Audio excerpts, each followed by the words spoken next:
Vivir en el fondo del mar no es una cosa fácil. No solo te tienes que cuidar de los depredadores, sino también de las diferencias de presión. Para entender esta afirmación, empecemos repasando el teorema general de la hidrostática. Imaginemos un prisma sumergido en un líquido en equilibrio. Si el líquido está en equilibrio, las presiones sobre las paredes laterales son todas iguales. Eso quiere decir que tanto F1 como F2 como F3 como F4 son iguales. Sobre las bases S1 y S2 actúan las fuerzas F1 y F2.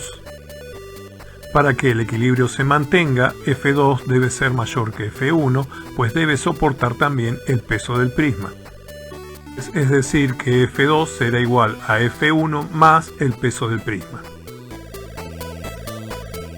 Como ya sabemos, el peso es igual al volumen por el peso específico.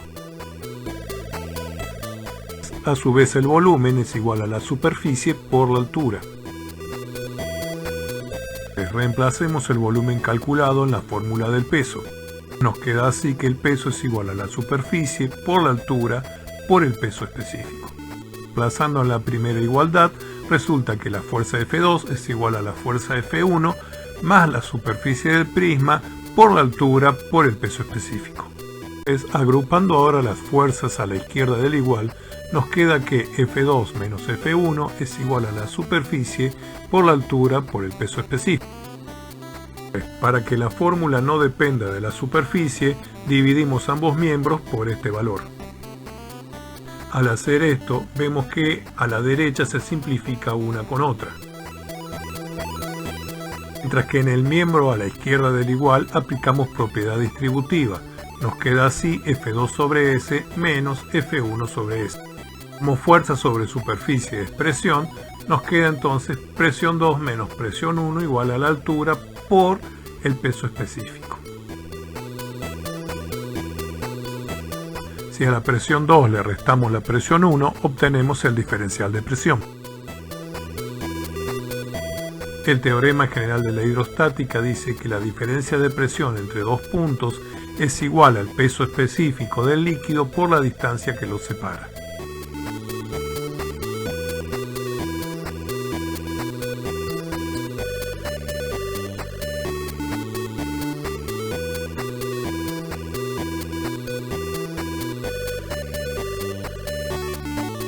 Como dice el manual del buen investigador, lo primero que tenemos que hacer es leer el problema y sacar los datos que nos da.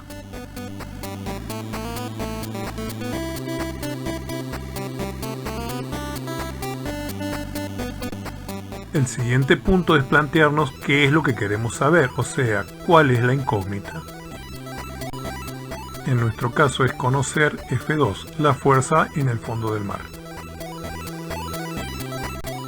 Recordando el teorema general de la hidrostática, que nos dice que la diferencia de presión, o sea la presión 2 menos la presión 1, es igual a la altura de la columna por el peso específico.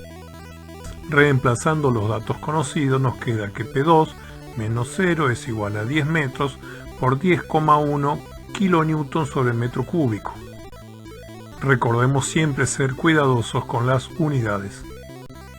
Operando matemáticamente nos queda que P2 es igual a 101 kN sobre metros cuadrados.